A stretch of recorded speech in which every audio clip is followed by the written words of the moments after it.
economic factors, be as they may, were not the only context of the Look East policy, because as we entered into a post-Cold War reality in 1991 onwards, it was not merely looking at the Eastern region in terms of economics, but also where do we stand, because here is a new world order that we have adopted. And from this new world order, where does Indian foreign policy expand into? So in that context, when we look at the Look East policy, today when we talk in terms of the third decade and moving into the Act East policy, what is it that we have actually targeted and what is it we have reached? It's interesting that India is probably one of the few countries that within the first decade of its foreign policy initiative towards the East, we moved into this dialogue partnership with the ASEAN countries, which was this ASEAN +1 framework that we established as early as 2002. And in 2003, we started what is the Comprehensive Economic Partnership Agreement, which is the CECA, which started and paved the way for a free trade agreement with the region. Interestingly, from 2014, we started calling this the Act East policy. Now, at the domestic level, there was a critical shift within India in 2014. And I think the Act East policy resonates on two factors. One, it indicates what this domestic shift was, because here you have a new kind of a dispensation. The dispensation also wants to lay claim to its own foreign policy tag.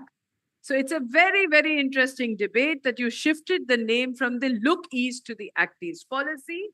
But primarily, I think what the Act East policy was to focus on was to address issues that had remained unfulfilled or unachieved in the first two kind of decades of the Look East policy. And it's very interesting because when the Act East policy started, there were three clear areas that we identified. We identified commerce. I think Sir will speak much more about this. We identified connectivity, and we identified a cultural linkage.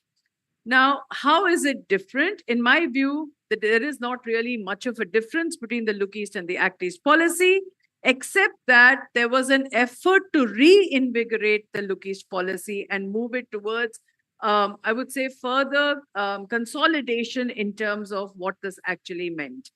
Now, having said that, I think where you see that the Act East policy has actually moved forward is that it has not remained focused only on the region of Southeast Asia, but it has also moved beyond to the larger context of the Asia Pacific initially. And today we're looking at a newer dispensation, which is now being regarded as this Indo-Pacific.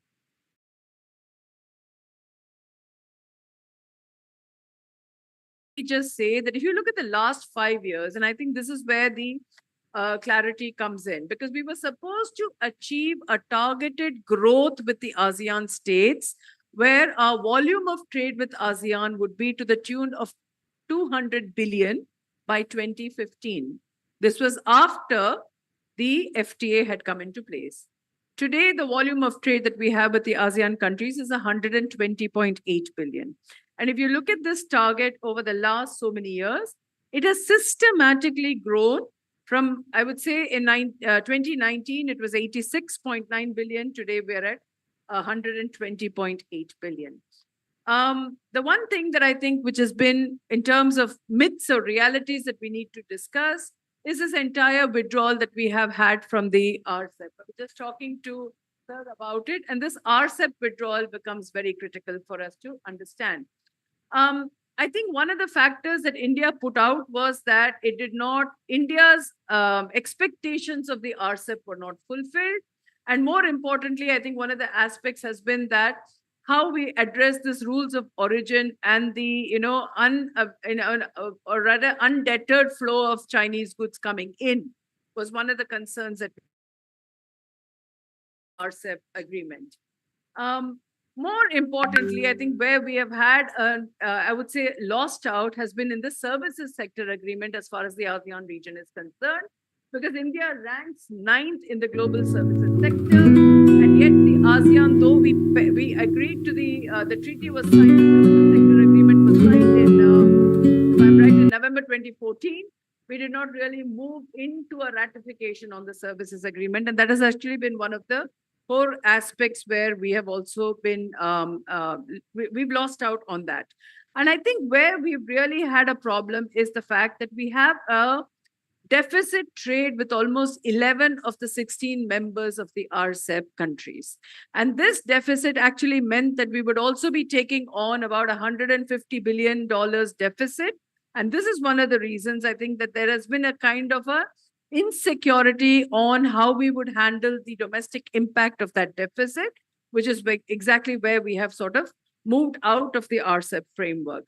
Now, from my understanding of the ASEAN region, ASEAN does not look at you purely as a security partner, but looks at India as a critical economic partner. Now, as a critical economic partner, you have to have these two sides of the coin is very significant for the ASEAN. One is the economic side, the second is the security side. The two go hand in hand.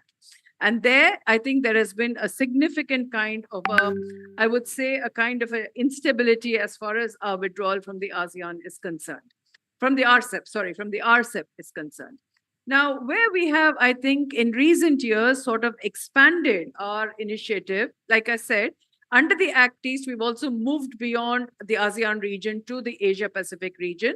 And I think if you look at the India, Japan, Australia inclination towards moving towards what they call the Global Supply Chain Resilience Initiative, these are the areas on which I think there has been greater movement. And I think the experience of having gone through the pandemic, because I always look at international relations in terms of how the global order shifts with certain temporal junctures. Now, if you apply a temporal juncture in the form of COVID-19 pandemic, which actually wrought havoc across the globe, then you see that this entire move that we see towards the Asia Pacific and shifting priorities in terms of global supply chains and others, this is exactly where you see this massive change actually taking place. In that sense, I think the Quad cooperation in that sense on issues like semiconductors and rare minerals is actually now being, I would say, has a greater priority from the Indian focus in terms of where we will stand with vis-a-vis these these three countries on issues of, say, for example, cooperation in rare earth minerals, as well as semiconductors. So the semiconductor technology has become a focal point. And if you look at the recent visit of the Malaysian Prime Minister to India that occurred in August, this entire focus has also moved because today ASEAN is critically looking at India and the technology field as one of the areas on which to expand its presence. And since the level of development and areas of focus for the semiconductor industry in each of these Quad countries is varied, that context is also brought into the ASEAN relations and where the ASEAN relations with these four countries will evolve individually. Now, one of the areas that was talked about significantly in the discussions when we first received the papers from Ramakant was the question of energy technology per se. Now, if you look at India-ASEAN energy technology itself, I would probably say this is an area that is still emerging, and there is not really much credible work that has actually happened there. But two interesting points is, in the aftermath of the climate conference in 2022, when India and France started this International Solar Alliance movement, I think two of the ASEAN countries that were first on board with the Solar Alliance movement was Singapore and Cambodia. More recently, you also see the question of Malaysia joining into that. But apart from that, if you look at the recent conference that happened last month in Singapore, I think what you see is the Central Electricity Regulatory Commission and the ASEAN Association are now looking to promote as many opportunities for mutual cooperation to look at low carbon energy options in the region. And this entire focus on a lower carbon energy region and what they call the small modular nuclear reactors, which can provide civil energy options to the region, are also coming greatly into focus. And India is also looking at focusing on this aspect. The third aspect, so economics, energy, and then the third aspect is the connectivity issue. Now, on the connectivity question itself, I think there is a disparity within the country in terms of the prerogatives of enhancing connectivity within the Indian context itself.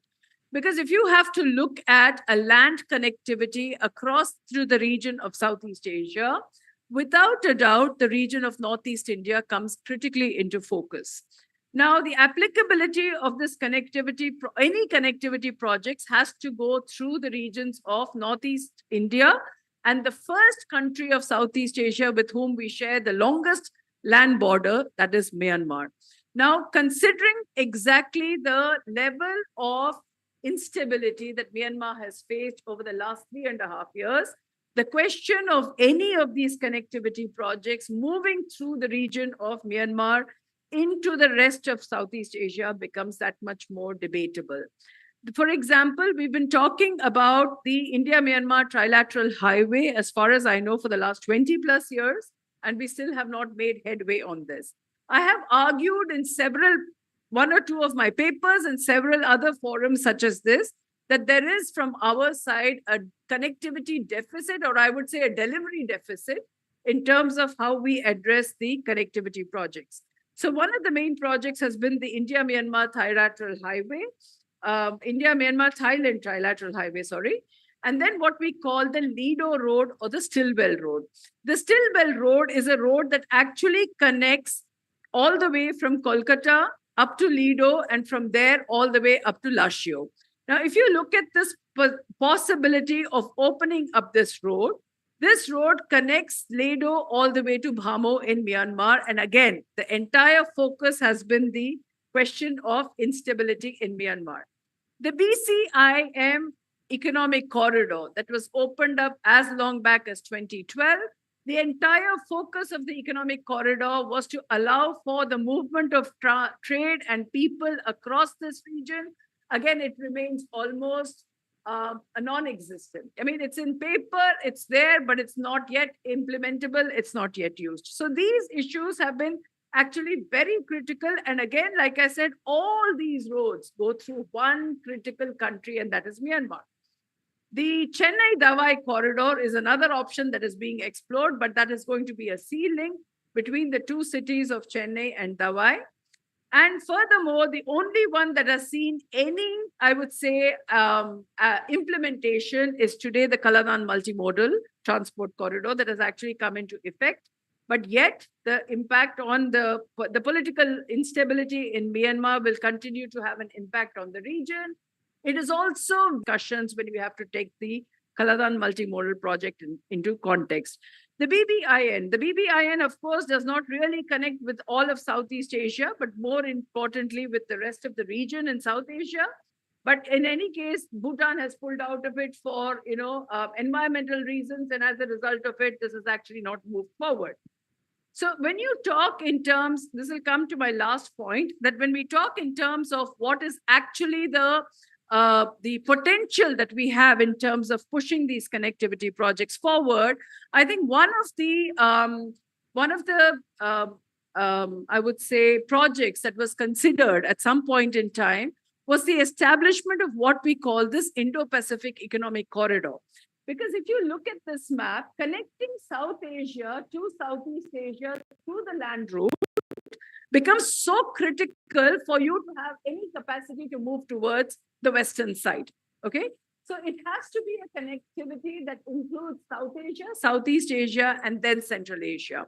And this context of connectivity becomes extremely important because the logic of an Indo-Pacific Economic Corridor actually does not even exist except in the minds of those who conceived it, okay? And it's interesting because if you look at the amount of money that is required, the resources that is required for this corridor, the resources required totals about 75 billion US dollars. Okay, in terms of about 18 billion in terms of the connectivity for roads, 34 for railway linkages, and these are all on paper. There is an ADB report that talks of connecting South Asia to Southeast Asia on the lines of the greater Mekong sub-region. And there is about 34 billion for railway linkages and about 11 billion for ports and 10 billion towards energy trading. And on date, what you have in hand in terms of committed amount is about 8 billion. So if you look at the resource crunch itself, what it hits directly at is the lacuna that while we talk in terms of connectivity, we're talking in terms of energy exchange, we're talking in terms of the economics of it, the actual cost or the staggering cost, I would say, in terms of linking the regions together remains one of the major deterrents as far as these projects are concerned. Let me stop with that. I'll take the rest in questions because I've covered my 10 minutes. Thank you.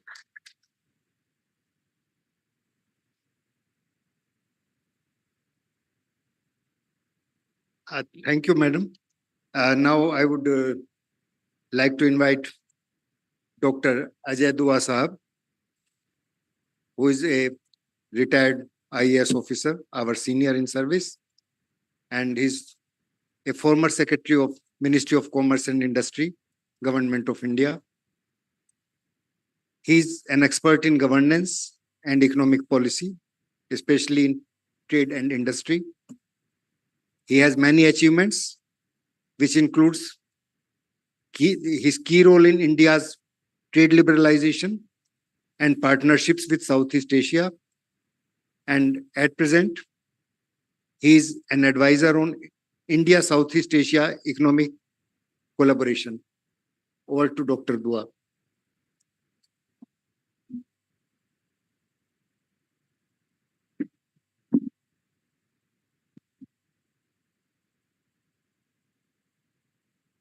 Good morning to all of you. Mr. Chairman, you made my task very easier coming fifth as a speaker. So most of whatever I wanted to say, I find it very convenient, has been in some way or the other already been expressed. And coming after such scholarly, scholastic presentations and points of view, now you will listen to something, as they say, from sublime to the ridiculous or to the more mundane stuff, which comes more out of experience and practical kind of exposure than research work. And in this context, I just want to mention, and the previous speaker, Dr. Sundaraman, she did say that physically, the connection between Central Asia, that is, say, from Tajikistan, all the way up to Singapore. It traverses through 11 countries, five of Central Asia, if you include India, 6, and 6 more. It is possible. And up to India, we've been talking for a long time of the Tapi oil gas, the gas pipeline. Start from Tajikistan, and there, the issue, just to remind my young friends who are sitting here at the back, that we've been talking of getting gas from there into India, but we've not been able to go past an alternative, the route which comes for a portion of it through Pakistan. And we've even talked of that the Pakistan has the first right, so-called upper riparian state, as they say in water treaties, etc. You meet your gas requirement of how do you go about it. And there's nothing in life, as all the experienced people sitting in the front row know, that in everything we want to do, there will be obstacles, but they can also, human creativity can get past it. Issue of finance has been raised. Of course, most important. But over time and repeatedly, the Asian Development Bank sitting in Manila has been saying they are for this connectivity. They have not talked of linking Central Asia, but the Southeast Asian portion, repeatedly there have been comments from them, and I have been a party to a discussion or two when I used to work for the government, that this is something which is required, and probably they also look at it as inevitable. Central Asia also is a member of all the 5 countries. They're also members of the Asian Development Bank. I do see that it is possible, and connectivity is one of the major unifying factors. We have seen that, and the advantage, which has repeatedly been told, but I have a slightly different view as well, which I'd like to voice, that natural connectivity which China has with Southeast Asia.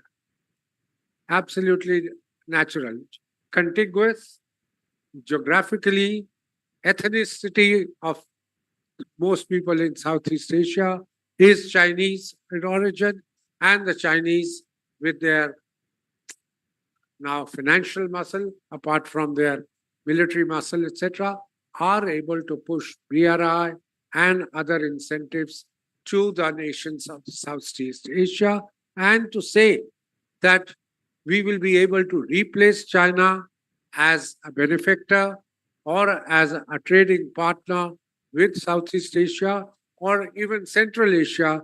I think we are all, I would not use this difficult word, saying those are things which are not going to be easy to handle. Let's realize that China is today an economic power as much as a military power. So what does it mean? That the greater prosperity India has, the greater prosperity the nations of these two parts of the world have, the greater is the possibility to be independent minded, greater is the, and look at your own self interest. Otherwise, when you are living or depending upon a major country, for instance, Cambodia, Laos, Lao PDR, what's called now, so dependent upon China, Myanmar, question of time. The poorest regions in Southeast Asia, the countries being Myanmar and Cambodia. They are well populated, so there are issues of those countries, and they are, if somebody is willing to meet them, even halfway through, push them up from 1,075, that's the average per capita income of these two countries, to something which is more affordable, etc., those countries will always remain vulnerable. So that's one issue, the finance, which I say you would be able to handle. And why would the countries of Southeast Asia be keen to align with India at the expense of China? Yes, China plus one strategy, geopolitically what's happening. But let's also remember that livelihood of most of these countries does depend upon trade and the flow of manpower between the two countries, which has been taking place up and down, a little bit of swings, etc., over time. But historically, it is China with whom they have traded. There are trade links between Laos, Cambodia, and China. The link started from Vietnam, but Vietnam has not been all along on the Chinese board. Historically, Vietnamese and the Chinese haven't got along well in the last 150 years or since 1879, when the French came and won that Battle of Tonkin there. The point I'm just trying to make is prosperity, your own economic prosperity makes you a greater candidate, that's India. And with that, physical connectivity, that stands you in a better position to be able to match what has been happening with the Chinese. Otherwise, whatever the world might say, whatever the United States might or the West might say, that we are going to replace China, to move away from China, why would the 675 million people of Southeast Asia, where would they get the alternative? Has the United States stood the test of time? Have they come to the defense of Taiwan if anything happens? Today, the greatest worry in Taiwan is, are we on our own, or is the defense of Taiwan against China also a responsibility of the United States? Philippines, needling China on the South China Sea, the Spratly Island case, even though it has the ICJ unanimous verdict in its favor, is not sure whether the Americans would come to their aid, though they have an agreement. So, the 9 dashes which China has drawn through the South China Sea, over time, they will materialize. And that history tells us that the Chinese are the most patient lot. They raise an issue in one generation, take it forward for next 3 or 4 generations. In 150 years, 200 years, all these, unless these countries themselves are able to stand up against China, and that requires economic prosperity, and there, getting together individually, I think ASEAN is a very good, I would say, an arrangement between them from 1966. That's when the ASEAN came up. And today, of the 11 Southeast Asian countries, 10 are its members. Only Timor-Leste, the most recent country which was born, which was earlier called East Timor. That is not, the rest of them are all members. Even Timor-Leste will become its member over time. They do not they want to be association, which means everybody must be on board. It is by consensus, nothing by unanimity. They would go forward also gradually and slowly, but direction is clear, but not at the same time, they are willing to say China should not be aggressive in South China Sea. No more than that. Not, and left it to each country. If you have a greater problem, you talk to China. We are as a resolution not passing against, because this time also when the meeting was held,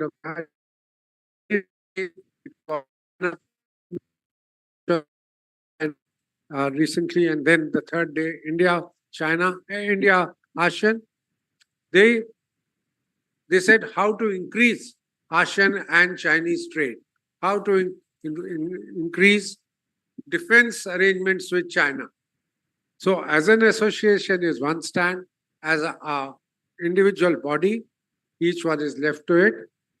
Yes, military exercises done for the first time between Philippines and Indonesia, because both have a South China Sea. But it is just a joint exercise with no assurance that ASEAN as together will take on China strategically. Singapore flatly says no. Says no. After all, if you look at the ethnicity of Singapore, the most prosperous country in this part, most of them are Chinese. The people who are in power there are Chinese, followed by Malayans, then Indians. And we have our own place in the scheme of things. But these people are saying, right, we'll remain together. If we have bilateral differences on foreign policy, each one takes it up. And that has helped ASEAN to exist, but it has not made it strong. ASEAN has not been able to sort out the problem which Professor Shankari talked about. Myanmar. The one major issue which has come before the ASEAN in all these years is Myanmar. The meeting between the warring groups, where is it taking place? In India since day before. They are all in Delhi, the warring groups, at the request of the Indian government. In New Delhi, they've been meeting and trying to understand one another. A 3-day conference, which might become 5 days because of progress. They are meeting each other for the first time after several years. The point I'm just trying to make is that let's not wish away China, recognize it, yet go about it, and connectivity in that, physical connectivity, which will make it a bigger market. Add 675 million here, 85 million of Central Asia to India's 1.4 billion. We become a land, not just a landmass, we also become a market link.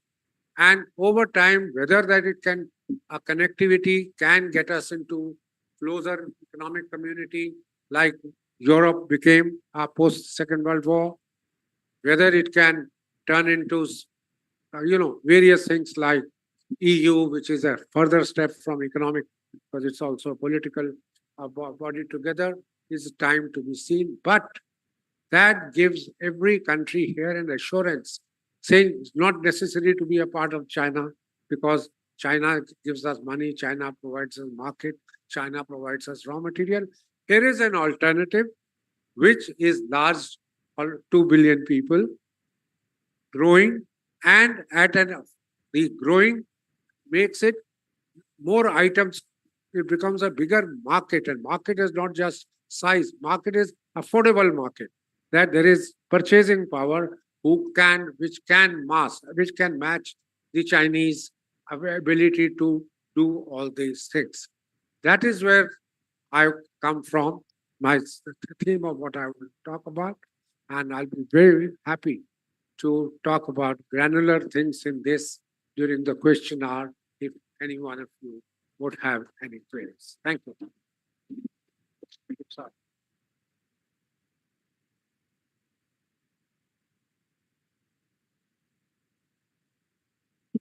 Thank you, sir. Uh, in fact, Government of India has decided to build a very big SEZ and port in Great Nicobar with the investment of $8 billion. I think this will help a great deal, not only in transit trade, but also in our trade with Southeast Asian countries and India Pacific. Now, we have a different kind of a speaker who will speak on cultural and other matters. Mr. Asim Mishra. He is a professional journalist. He has 17 years in news broadcasting, excelling as an anchor, presenter, writer, editor, and producer. At present, he is a key anchor at DD News since 2009, hosting prominent shows like Midday Prime, News Night, Money Mantra, and Aapda Ka Samna. He was awarded by the Comptroller and Auditor General of India for SAI 20 coverage under the G20. So over to Mr. Mishra. Thank you very much, sir. Thank you, MERI, for inviting me. और जैसा कि हमने कहा और जैसा कि sir ने कहा कि थोड़ा सा ये जो टॉपिक है जो मुझे दिया गया है वो इस सेशन में नहीं था, नेक्स्ट सेशन के लिए था, लेकिन चूंकि मुझे एक शो है मेरा रात को 8 बजे प्राइम टाइम का, मुझे उसके लिए जाना है, तो इसलिए मैं पहले ही इस टॉपिक पे बोलना चाह रहा हूँ। मुझे जो टॉपिक दिया गया वो बहुत इंटरेस्टिंग है और आज के डेट में जो उसका इम्पोर्टेंस है वो और भी काफी बढ़ गया है। जो सॉफ्ट पावर डिप्लोमेसी, भारत का सॉफ्ट पावर डिप्लोमेसी क्या है? हार्ड पावर की बात हर कोई कर रहा है, चाहे वो वेस्टर्न कंट्रीज की बात हो या फिर दूसरी कंट्रीज, लेकिन जब तक जहां भारत की बात आती है और आप भारत के जो सिविलाइजेशनल एक इन्फ्लुएंस है उसको न सिर्फ अभी से बल्कि हजारों सालों से आप इसको महसूस कर सकते हैं, इसको देख सकते हैं, और किस तरह से बीते हजारों सालों में जो एक हमारा भारतीय सभ्यता है उसकी पहुंच किस तरह से इंडियन सब कॉन्टिनेंट से भी आगे बढ़कर चाहे वो साउथ ईस्ट एशिया की बात हो, एशिया की बात हो, मिडिल एशिया की बात हो, इन तमाम जगहों में फैली है। तो सॉफ्ट पावर की बात जब आती है तो कहते हैं कि जो सांस्कृतिक हमारे जो एसेट्स हैं, कल्चरल एसेट्स हैं, हमारा जो एक सोशल इन्फ्लुएंस है, सोशल पावर है, और वो पॉलिटिकल पावर से भी कहीं ज्यादा रोल प्ले कर सकता है और रोल प्ले कर रहा है। बीते कई वर्षों में हमने इस बात को देखा और महसूस भी किया है, और खासकर जब से केंद्र में मोदी सरकार आई है, बीते 10 सालों में सर हमने ये भी देखा कि किस तरह से जो एक सॉफ्ट पावर डिप्लोमेसी है उसको भारत ने अच्छे से उसका यूज किया, और जो एक हमें चाहिए था जो टारगेट हमने उसको अचीव भी किया। और उसमें सबसे अहम रोल जो इंडियन डायस्पोरा है, प्रधानमंत्री ने कई बार कहा है कि वो कल्चरल एम्बेसडर्स हैं, हमारे सांस्कृतिक राजदूत हैं। तो हम जानते हैं कि कई बिलियंस मिलियंस में न सिर्फ नेबरिंग कंट्रीज में बल्कि पूरे ग्लोब में हमारे इंडियंस हैं, और वो एक ब्रिज का रोल प्ले कर रहे हैं उस कंट्री के बीच और भारत के बीच में। और कई ऐसे देश हैं जो कि इस सॉफ्ट पावर को किस तरह से अपने उस इमेज को और भी कैसे स्ट्रेंथन किया जाए, उसको कैसे और भी मजबूत किया जाए, उसको लेकर वो काम कर चुके हैं और काम कर भी रहे हैं। जैसा कि हमने कहा कि सॉफ्ट पावर में कल्चर एक बहुत ही इंपॉर्टेंट फैक्टर है। संगीत म्यूजिक की बात आती है, आर्ट की बात आती है, फैशन की बात आती है, एजुकेशन की बात आती है। ये तमाम चीजें ग्लोबल फोरम पर एक इम्पैक्ट छोड़ने का काम करती है, और इसलिए आज की तारीख में जब हम इस विषय पर बात कर रहे हैं कि किस तरह से ग्लोबल पावर और उसमें सॉफ्ट पावर का किस तरह का योगदान है, उसमें भारत एक इंपॉर्टेंट रोल आज के डेट में प्ले कर रहा है। मैं जब इस विषय में पढ़ रहा था तो दो फॉरेन पॉलिसीज, अगर मैं कहूं 2014 से पहले के, 1947 के बाद और 2014 से पहले और 2014 से लेकर अभी तक में, दो फॉरेन पॉलिसीज पे अगर मैं कहूं डिस्टिंक्टिवली उसमें काम किया गया। एक कह सकते हैं कि नेहरूवादी दृष्टिकोण था, जिसमें कि पंचशील पे काफी ज्यादा ध्यान दिया गया, काफी ज्यादा फोकस दिया गया, और पीएम मोदी ने उस पंचशील को आगे बढ़ाते हुए पंचामृत में उसे तब्दील करने का काम किया, उसे बदलने का काम किया। और पंचशील के सिद्धांत, जैसा कि आप सभी जानते हैं कि जो संप्रभुता है और क्षेत्रीय अखंडता है, उसके लिए सम्मान, ये एक पहला पॉइंट था जिसपे कि इतने वर्षों में काम किया गया। हम किसी पे अटैक नहीं करेंगे, गैर आक्रामकता, इस पे भी काम किया गया। आंतरिक मामलों में हस्तक्षेप नहीं करना, ये भी हमारी पॉलिसी रही, और अभी भी हम इसको लागू कर रहे हैं अपने पॉलिसी में। इस पे भी पंचशील के ये तीसरा सिद्धांत था। हम कैसे आपस में जो लाभ है, पारस्परिक लाभ, उस पे काम कर सकते हैं, इस पे भी ध्यान दिया गया। और एक जो सबसे महत्वपूर्ण जो हमारा सिद्धांत था पंचशील में भी, वो शांतिपूर्ण सहअस्तित्व का, कि हम हमें भी जीने दो और आप भी जिए, इसको लेकर भी एक सिद्धांत था। लेकिन इस पंचशील के सिद्धांत को आगे बढ़ाते हुए केंद्र की मोदी सरकार ने पंचामृत के सिद्धांत पर ध्यान दिया, और उसमें सम्मान की बात सबसे पहले आई, संवाद डायलॉग की बात दूसरे नंबर पे आई, समृद्धि की बात तीसरे नंबर पर आई, चौथा सिद्धांत सुरक्षा का, और पांचवा संस्कृति और सभ्यता का। तो ये पंचशील से पंचामृत में जो बदलाव आया है, इसको आप हमारे फॉरेन पॉलिसी में बहुत ही अच्छे से आप महसूस कर सकते हैं। मिडिल एशिया की बात हो या फिर साउथ ईस्ट एशिया की बात हो, हम जानते हैं कि भारत की जो सॉफ्ट पावर है, उसके जो रूट्स हैं वो इन तमाम कंट्रीज में काफी अच्छे से जड़ें अपनी जमा चुका है। और आज से नहीं, जैसे कि हमने कहा कि हजारों सालों से जो सांस्कृतिक आदान प्रदान रहा है इन तमाम देशों के साथ, वो रहा है, और उसमें आज की तारीख में योग एक बहुत ही इंपॉर्टेंट रोल प्ले कर रहा है।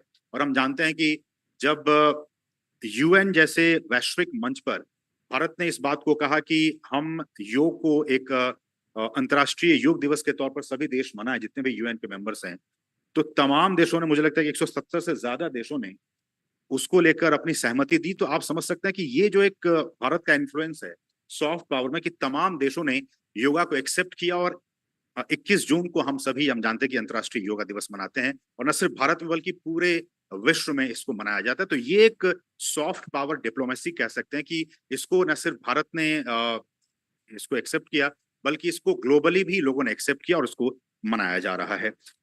सांस्कृतिक आदान प्रदान की बात हमने कही, इन तमाम क्षेत्रों को बीते कई 100 सालों में हमने इसको प्रभावित करने का काम किया है। हम जानते हैं कि जो हिंदू धर्म है, और भारत में हम कह सकते हैं कि 4 धर्मों का यहाँ पे एक बर्थ प्लेस है। हिंदू धर्म की बात कर लें, बौद्ध धर्म की बात कर लें, जैन धर्म की बात कर लें, सिखिज्म की बात कर, सिख धर्म की, ये तमाम धर्म जो है वो भारत में इनका जन्म हुआ। और सबसे ज्यादा जिसका प्रचार प्रसार हुआ, और बाकी जो जैसे जिस पे कि आज हम बात कर रहे हैं, मिडिल एशिया और as well as South East Asia, इन तमाम देशों में, खासकर साउथ ईस्ट एशिया में बौद्ध धर्म का काफी ज्यादा प्रचार हुआ।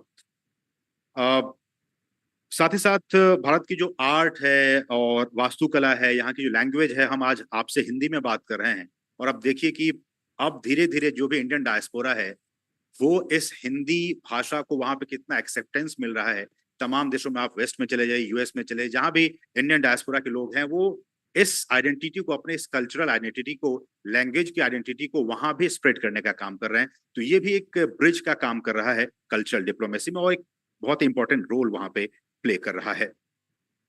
योगा की बात हमने की ही, और योगा 21 जून को हमने कहा कि अंतर्राष्ट्रीय योगा दिवस पूरे विश्व में मनाया जा रहा है, और सबने इसको स्वीकार भी किया। सांस्कृतिक अगर आदान प्रदान और फेस्टिवल्स की बात की जाए, ये भी एक बहुत इंपॉर्टेंट रोल प्ले करता है जब हम सॉफ्ट पावर डिप्लोमेसी की बात करते हैं। उसमें जैसे हमारी दिवाली है, अभी हमने बीते दिनों दिवाली मनाई। आप देखिए कि व्हाइट हाउस में भी अब दिवाली पीछे बीते कई सालों से मनाई जाने लगी है, ऑस्ट्रेलिया में, तमाम देशों में। तो दिवाली जैसे फेस्टिवल को भी अब भारत से निकलकर, आप इसकी बाउंड्री से निकलकर वेस्टर्न कंट्रीज भी समझ रहा है उसको, वहां पे जो लोग हैं वो अपना रहे हैं। व्हाइट हाउस में दिवाली मनाई जा रही है, तो ये एक कल्चरल इन्फ्लुएंस है जो कि भारत से निकलकर और तमाम देश इसको एक्सेप्ट कर रहे हैं, इसको मान रहे हैं। होली की बात आती है, ईद जैसे त्योहार हैं, वो भी जो साउथ ईस्ट एशिया, वहाँ के कई देशों में बहुत ही उत्साह के साथ मनाया जाता है। साथ ही साथ एक मैं भी पढ़ रहा था, टेम्पल डिप्लोमेसी, मंदिर की जो कूटनीति है, वो भी एक इंपॉर्टेंट रोल प्ले कर रहा है। अभी बीते दिनों प्रधानमंत्री मोदी यूएई गए थे, और यूएई में भी एक मंदिर का उन्होंने उद्घाटन किया। वहां की सरकार ने जमीन दी और वहां पे इस मंदिर का उद्घाटन किया गया। तो एक टेम्पल डिप्लोमेसी भी एक नया एक नई तरीके से उस सॉफ्ट पावर डिप्लोमेसी को और भी आगे बढ़ाने का काम करता आ रहा है। हम जानते हैं कि 1990 के बाद से, शीत युद्ध के खत्म होने के बाद से, भारत को एक तलाश थी कि किस तरह से जो राजनयिक संबंध है तमाम देशों के साथ, उसको हम कैसे और भी अच्छे से स्टैब्लिश कर सकें। और सबसे पहले भारत ने जो रुख किया वो साउथ ईस्ट एशिया की तरफ ही रुख किया, और उसमें वहां के कल्चर पे हमने सबसे ज्यादा इम्पैक्ट डाला, चाहे वो बौद्ध धर्म के जरिए बात हो या फिर जो हमारे जो तमाम फेस्टिवल्स है उसके जरिए। और इसमें हम सभी जानते हैं कि जो कंबोडिया का जो अंकोर वाट मंदिर है, वो भारत की जो स्थापत्य कला है उसके अकॉर्डिंग बनाया गया है। तो ये भी एक एग्जाम्पल के तौर पर आप समझ सकते हैं किस तरह से भारत की जो कल्चरल इन्फ्लुएंस है वो साउथ ईस्ट एशिया में बढ़ा, और उस पर हमने बहुत सारा काम किया। वैसे कुछ डेटा हमारे पास है कि जैसे कि 12वीं सदी के बौद्ध ताप्रोम मंदिर का जीर्णोद्धार किया गया कंबोडिया में ही। उसके बाद वियतनाम में भारत ने 2014 में जो वहाँ के जो हिंदू हिंदू टेम्पल्स थे उसको संरक्षण देने का काम किया। म्यांमार में बागान पैगोडा को भारतीय मदद से उसे ठीक करने का काम किया गया। वैसे ही श्रीलंका में भारत ने थिरुकेथीस्वरम मंदिर है उसके जीर्णोद्धार में भी काफी अहम रोल प्ले किया, जो कि दोनों देशों में जो तमिलियल जो कल्चर है उसको जोड़ने का काम किया। वैसे बांग्लादेश जो हमारा नेबर कंट्री है, उसमें भी वहाँ जो मंदिर हैं उनके जीर्णोद्धार का काम भारत ने किया। भूटान में जो बौद्ध मठ हैं उनके निर्माण में भी भारत ने बहुत ही एक्टिव रोल प्ले किया। और साउथ ईस्ट एशिया में अगर आप देखिए न्यूज़पेपर्स को और न्यूज़ को, जो भी इंडियन लीडर्स वहां जाते हैं वो चाहते हैं कि वो वैसे मंदिर में जाएं जिसका कि निर्माण भारत के सहयोग से किया गया है। तो ये आप समझ सकते हैं किस तरह से सॉफ्ट पावर का एक रोल जो है हार्ड पावर के कंपैरेटिवली वो लगातार बढ़ता जा रहा है। और सॉफ्ट हार्ड पावर का आप रोल देखिए किस तरह से जो चीजें हो रही हैं, जियो पॉलिटिक्स वो आप सबके सामने है, और उसमें भारत सॉफ्ट पावर को लेकर आगे बढ़ता जा रहा है। और उसमें बहुत ही इंपॉर्टेंट रोल अगर किसी ने प्ले किया है तो वो प्रधानमंत्री नरेंद्र मोदी ने किया है।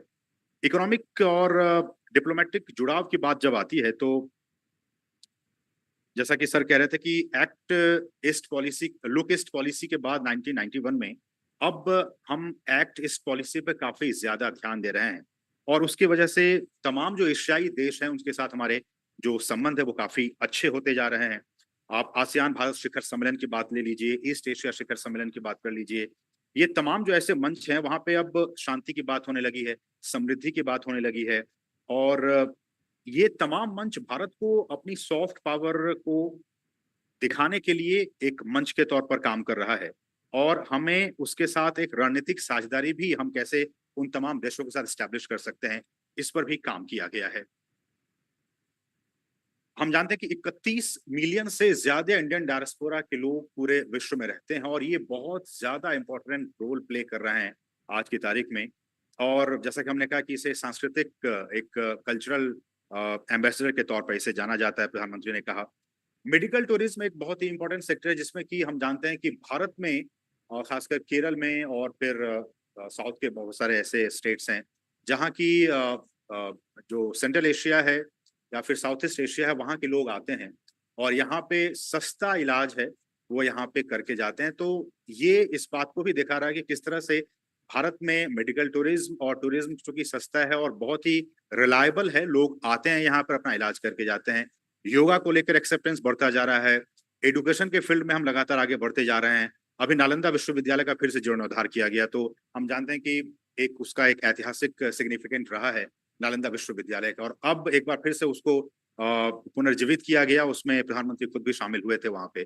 तो एजुकेशन के हब के तौर पर भी पूरे दक्षिण एशिया में, दक्षिण पूर्व एशिया में, सेंट्रल एशिया में इसको फैलाया जा रहा है। और तमाम, चाहे योगा की बात हो, शिक्षा की बात हो, इन तमाम चीजों में हम काम कर रहे हैं। और सिल्क रूट के बाद अब हम जानते हैं किस तरह से उसको भी अब रिजुविनेट करने की कोशिश की जा रही है। बौद्ध धर्म को लेकर भी काफी ज्यादा काम किया जा रहा है। तो ये तमाम चीजें हैं जिसको लेकर भारत लगातार काम कर रहा है और अपने सॉफ्ट पावर डिप्लोमेसी को आगे बढ़ाने का काम कर रहा है।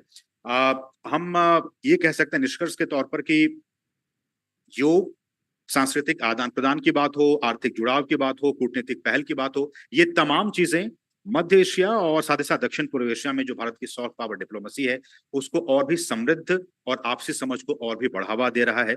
और साथ ही साथ हम कह सकते हैं कि ऐसे में जो हमारा जो सांस्कृतिक विरासत है वो आर्थिक ताकत और कूटनीतिक जुड़ाव का लाभ हम उठा सकते हैं। और साथ ही साथ भारत मध्य एशिया की बात हो या फिर दक्षिण पूर्व एशिया की बात हो, इस अपनी सॉफ्ट पावर को आगे बढ़ा सकता है और इसकी समृद्धि में, इस पूरे एरिया के डेवलपमेंट में, विकास में और प्रॉस्पेरिटी में एक बहुत ही इंपॉर्टेंट रोल प्ले कर सकता है। तो मैं इन्हीं कुछ बातों के साथ अपनी बातों को विराम देना चाहता हूँ। बहुत बहुत शुक्रिया आप सभी का मुझे यहाँ बुलाने।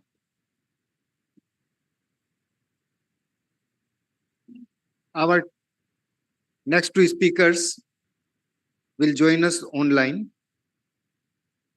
The first speaker is Dr. Nimual Puthongangam.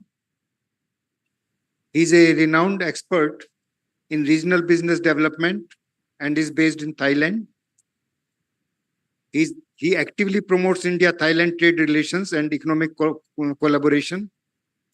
He is skilled in identifying emerging opportunities and addressing challenges in cross-border trade. And at present, he engages with industry leaders to strengthen bilateral trade ties between Thailand and India. Hello. Can you hear me well? I hope everyone can hear me. Greeting from Thailand, distinguished guests, ladies and gentlemen. I hope you can also see my screen. I have about 10 minutes to share my perspective on, you have listened to the guest speakers who give you a lot of insightful information on what's happening, in terms of the trade agreements and also the trade and the services and all the activities, including the previous speaker before me discussing. I could not understand, but I think you delivered the information on, the culture. What I would like to say in a short period of time today, it might be a little bit different on talking about, what can be done. What can we do in this perspective? If you talk about India, ASEAN, you can see that this is, 2 billion population, which is, in terms of the total population, India is number one now, but then when you include about 690 million people in ASEAN, that's a huge number. It's come up to 1.2 billion. 2.1 billion. And what can we do? We have seen a lot of free trade agreements. We have seen a lot of trade agreement, ASEAN, India, free trade agreement. You have seen India with many bilateral trade agreements, including Thailand, India, Thailand free trade agreement. And also you have, we have seen different platforms or different agreements or collaborations like BIMSTEC, BRICS, with now Thailand just joined about a few weeks ago. And also you have RCEP. You have different, bilateral agreements and also multilateral agreements, regional and, cross-regionals. But, let's have a look at this agreement. I'm very glad that all the distinguished guest speakers before me have given you a lot of very good, insightful information. But let's think it back as, a person living here or a business person. Have this agreement been properly utilized? I'm talking about Thailand. We have the bilateral trade agreement with India. If you look at the number, the trade between two countries, is it good enough? Or can we improve it? How can we improve it? Earlier this year at BIMSTEC Business Summit, I had an opportunity to listen to His Excellency Minister of Commerce and Industry of India. His Excellency asked a very good question. Can we do enough? What about the previous one, the existing one that we have? Can we revisit it? Or do we need more of the free trade agreement or the economic collaboration in any type? I think right now, if you look on the screen, this is the only few of them that India has done with other dialogue partners. But then, can we make this, or can we utilize this agreement to be the active one? Okay, we talk about bilateral, we talk about multilateral agreement, BRICS or RCEP or BIMSTEC. Those ones still going, keep going on. But can we, as a business person, as a, in this community or ASEAN India, can we utilize something that's already exists? It took a long time, as you all know, that it took a very long time to utilize or you come up with one free trade agreement and then sign on it, especially for my country. It had been a long process. But what about the business people? I represent Joint Foreign Chamber of Commerce in Thailand, which we are now 35 foreign chambers in Thailand, including the Indian Thai Chamber of Commerce, which are they are very active in Thailand. But when we look at these free trade agreements, what do we feel? We want to see the real utilization of the existing, the activities or the agreement. Okay. So as a business person, or I look after the SME, supporting the SME community in the foreign chambers and also the SME in Thailand. I think, unfortunately, in case of Thailand, we don't utilize enough, or we don't use the benefits of those FTA enough, right? So that's what I think that this time would be a very good opportunity since, I'm invited to this, special conference here, that I would like to ask everyone to think about how can we do this? The one that's we already have, can we start now? Or, we have to wait for something more and more. Well, actually, in case this is happening in my country, that, we look for something now, we join the BRICS. Then we have another things to do another activities. But I think it is very important, especially for business people, that we act now. What can we do? Previous speakers already mentioned many good opportunities that can come up with India and ASEAN, India and other dialogue partners. For me, as I am Thai, and I would like to see that the real academic collaboration through the business sector. Okay, so you can say mostly, 99.8% of the enterprise in Thailand are SME, small medium enterprises. I have to give this very good compliment to the Indian embassy in Thailand, where they're trying to encourage the trade between two countries. For example, when people think about India, huge market, 1.4 billion. This is a giant for us. I often go to work in the south of India.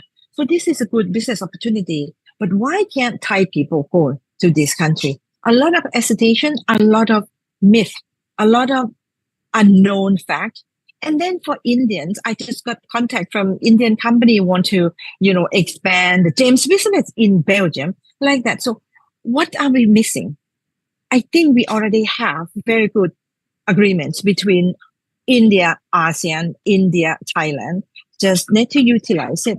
So I think for myself, I think the education field would be one of the good example that can link, country like India and Thailand very well. And I'm sure, it can expand to other ASEAN country. And through the education and academic collaboration, we talk about trade in goods, we talk about services, but what is really issue? I think the emphasis that I want to do today is the SME. The supporting of the SME. You see, the big companies, they already can do by themselves. They're good by themselves. But for the small, medium enterprises, which are the large number for Thailand, India, and also ASEAN country, how can we do that? That's the question that I hope, this we can start something and moving forward with this point. And another one, how do we go from here? We have Thai Indian chamber, we have Joy Foreign chamber, we have many chambers, and India, I have met many chambers in India, like established more than 100 years ago. But how can we link together? What is missing here?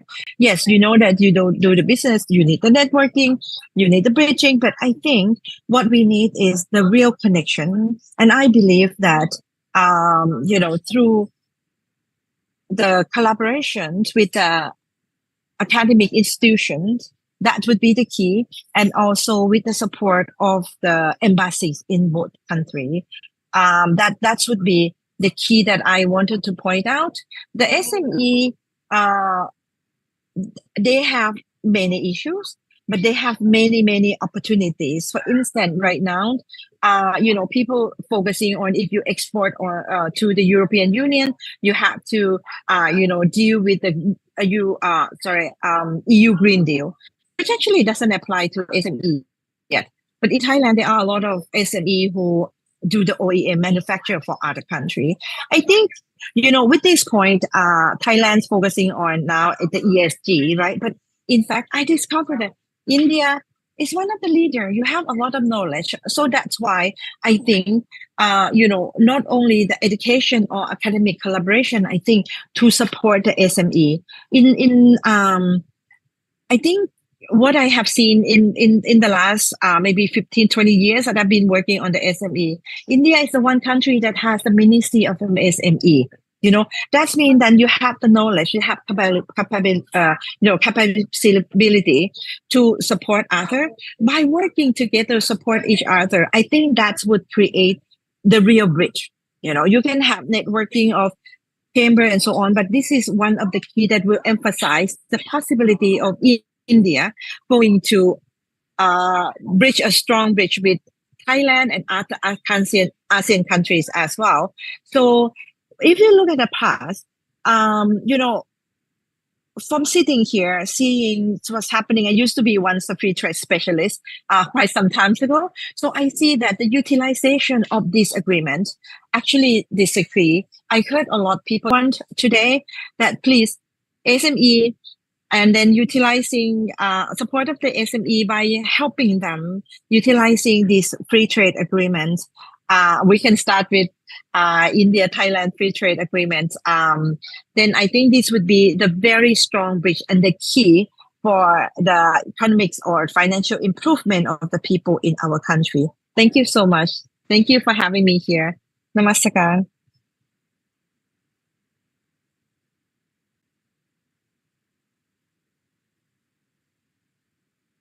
Our next speaker is also online. Mr. Rajendra D. Khimesra. Mr. Khimesra is a senior advisor in Birla Institute of Management Technology, chairman of Federation of Indian Industry in Thailand, advisor Chemical Industry Club, and also a Thai food chemical distributor. He has been president at many chemical companies like Thai Polyphosphate, Aditya Birla Chemicals, Tanfac Industries. He has been senior executive and vice president in SC Group Thailand, managing director of Rayong Bulk Terminal, IIT Alumni president in Thailand. He is a chemical engineer from IIT and has done many international trainings. He was declared the best employee of Aditya Birla Group, and he has published many books and has been an international conference speaker. Over to Mr. Kimisra.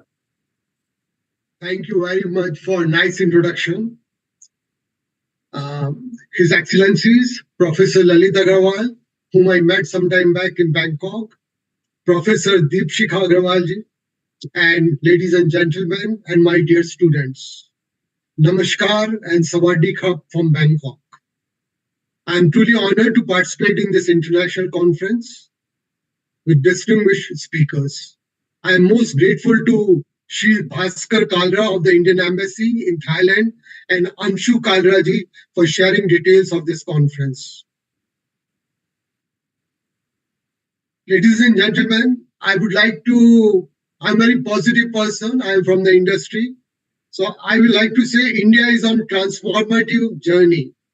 India has graduated from an IT service provider to a key player in global geopolitics.